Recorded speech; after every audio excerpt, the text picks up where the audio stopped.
அவ ஜன்னல் வழியா தப்பிச்சு போயிட்டா. நான் அவளை காட்டுக்குள்ள துரத்திட்டு போய் அவளை அங்கேயே கொன்னுட்டேன். என்னோட ஆயுதத்தையும் அவ சடலத்தையும் அந்த காட்டுக்குள்ளேயே புதைச்சு வச்சிட்டேன். யாராலையும் அவ எங்க போனான்னு கண்டுபிடிக்க முடியாது.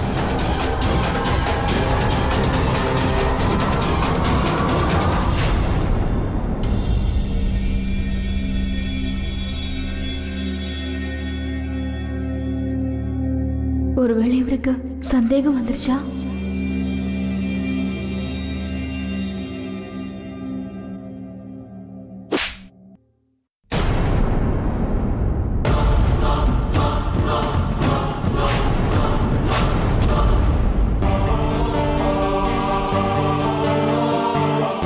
ஏங்க நமக்கு இந்த மாதிரி எல்லாம் நடக்குது? சந்தோஷங்கிறத நம்ம வாழ்க்கையில பார்க்கவே முடியாதா? கெட்ட நேரமோ என்னவோ, நடக்கிறது எல்லாமே தப்பா நடக்குதுங்க. மனசை தளர விடாத சுஜாதா, அப்படியெல்லாம் பேசாத. பெத்த மகனை இழந்துட்டு நான் துன்பத்துல தவிக்கிறேங்க. எப்படிங்க என்னால மறக்க முடியும்? நம்ம பையன் சித்தார்த்தோட சிரிப்பை இதுக்கப்புறம் போட்டோல தான் பார்க்க முடியுமா?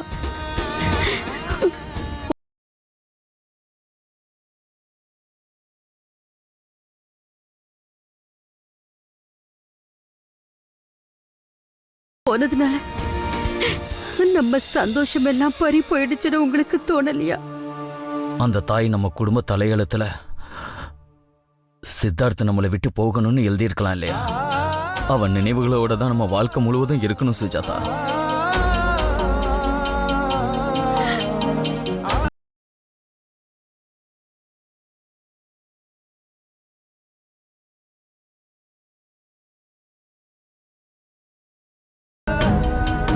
உங்களுக்கு தோணலையாங்க? நம்ம சித்தார்த்தி இறந்ததுனால இந்த குடும்பம் உடைஞ்சு போயிடுச்சு, உறவுகள் சிதறி போயிடுச்சு. சீமாவுக்கும் பிரேமுக்கும் நடுவுல பெரிய இடைவெளியே ஏற்பட்டுடுச்சு. தப்பான அபிப்பிராயங்கிற இடைவெளி ஏற்பட்டுடுச்சு. ரோஹிணி, நம்ம ரோஹிணி, சித்தார்த்தோட ரோஹிணி, அவளும் வீட்டை விட்டு போயிட்டா. சித்தார்த், ஏன்பா இப்படி தவிக்க விட்ட? சித்தார்த், சித்தார்த்,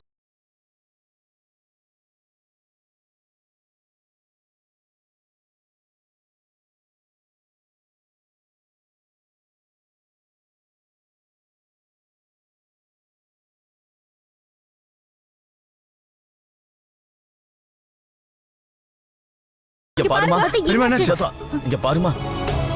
ஹலோ டாக்டர், தண்ணி கொண்டு வா. அந்த கொண்டு வரேன். அத்தை அங்க இருக்க.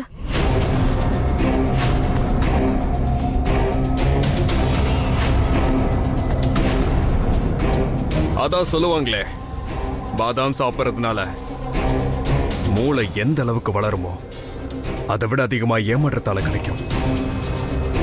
அப்புறம் நீ இப்ப என் கையால அற வாங்கியும் மறுபடியும் என்கிட்ட புத்திசாலித்தனத்தை காட்டு. அப்பாவையா மாதிரி எல்லாத்தையும் தெரிஞ்சுக்கணும்னு நினைக்கிறியா?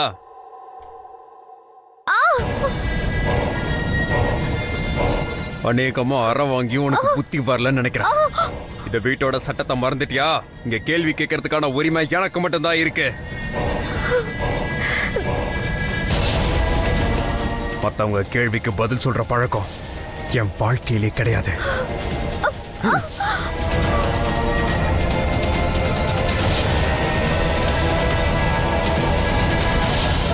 கிரிதர், இந்த இடம் எல்லாத்தையும் சுத்தம் பண்ணிடு. சார் சரிங்க சார், பண்ணிட்டு சார்.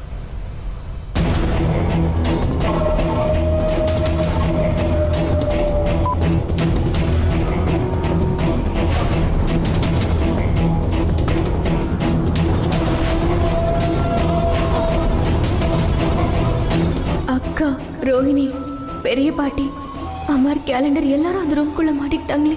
இவங்க இந்த பங்களா விட்டு வெளியே போற வரைக்கும் எப்படியாவது அந்த கதவு க்ளோஸ் ஆகாம நான் தான் பாத்துக்கணும். ஆனா எப்படி நிறுத்துறது? அம்மா தாயே, எப்படியாவது காப்பாத்துங்கம்மா. இந்த கதவு மூடக்கூடாது. எப்படியாவது மூடாம நீங்க தான் காப்பாத்தணும். ஜெய் துர்கா தேவி, ஜெய் துர்கா தேவி, ஜெய் துர்கா தேவி.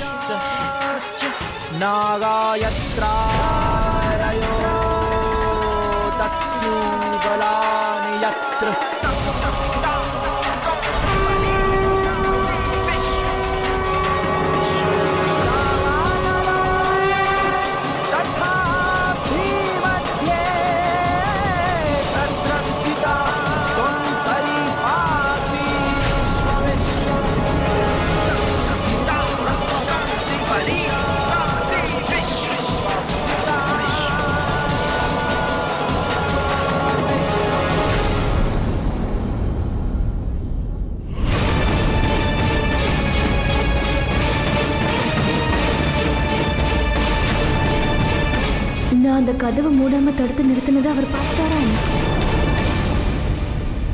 இந்த தடவை நான் சொல்லாமலே நீ பங்களாவை விட்டு வெளியே போயிட்ட. இதுவே முதலும் கடைசியாவும் இருக்கணும்.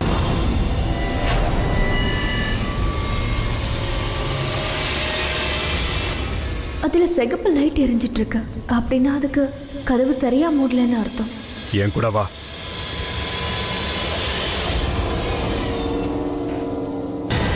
ராஜ்வீருக்கு இந்த கதவு திறந்திருக்குன்ற விஷயம் தெரியறதுக்குள்ள எப்படியாவது நான் ரோஹிணியையும் மற்ற எல்லாரையுமே நிறுத்த விட்டு உடனே அனுப்பி ஆகணும்.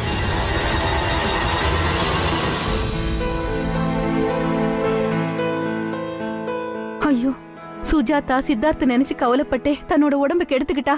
யாரோ அவளோட வாழ்க்கைய அவகிட்ட இருந்து பறிச்ச மாதிரி தோணுது. சித்தார்த், நீ எங்கப்பா?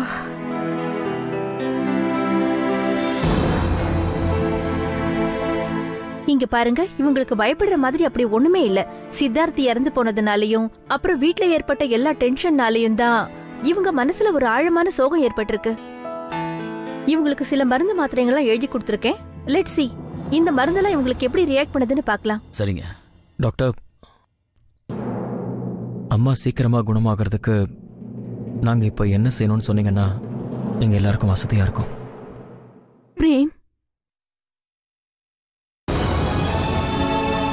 சின்ன பாட்டி,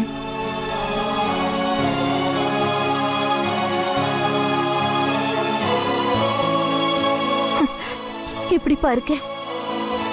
நல்லா இருக்கல்ல? ரொம்ப நல்லா இருக்கேன். நீங்க எப்படி இருக்கீங்க? நல்லா இருக்கேன். இங்க பாருங்க, இவங்களுக்கு போக போக எல்லாமே சரியாயிடும். ஆனா நீங்க எல்லாருமே ஒரு விஷயத்துல கண்டிப்பா ரொம்ப கவனமா இருந்தாகணும். என்ன விஷயம் அது? அது என்னன்னா, சித்தார்த்தோட விஷயத்தை பத்தி நீங்களும் இவங்க கிட்ட பேசக்கூடாது, அவங்களையும் அதை பத்தி பேச விடக்கூடாது. என்ன மன்னிச்சிருங்க பிரேம், ஆனா இந்த இன்வெஸ்டிகேஷன் நடந்தே தீரும்.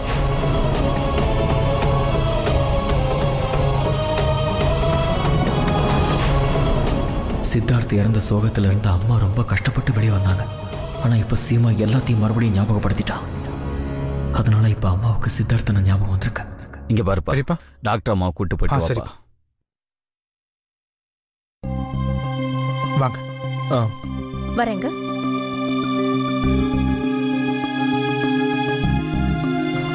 அப்பா, இந்த மருந்து சீட்டை என்கிட்ட கொடுங்க, நான் வாங்கிட்டு வந்துடுறேன்ப்பா. சரிப்பா.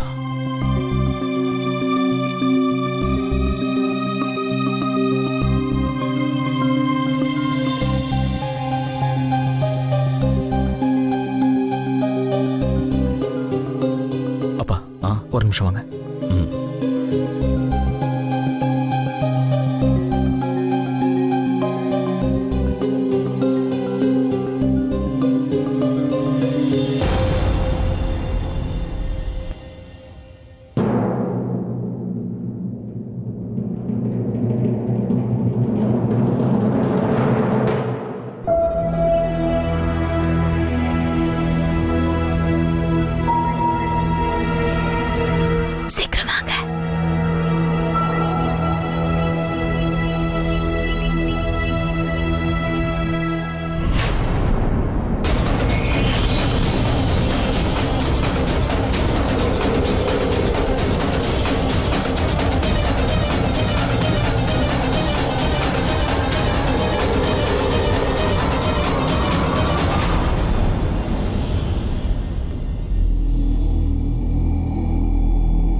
என் கையில அடிபட்டுருச்சு. கொஞ்சம் போய் மருந்து எடுத்துட்டு வாங்க.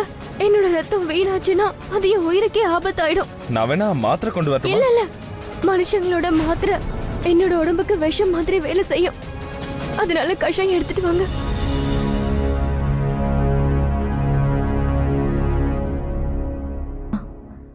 கிரிதருக்கு வேலை கொடுத்து உள்ள அனுப்பியாச்சு. ராஜ்வீரும் ஆரியனும் மேல இருக்காங்க. இப்போ சீமா கவியும் மத்த எல்லாரையும் வெளியே அனுப்ப சரியான நேரம். உடனே அவங்க வெளியே அனுப்பலாம்.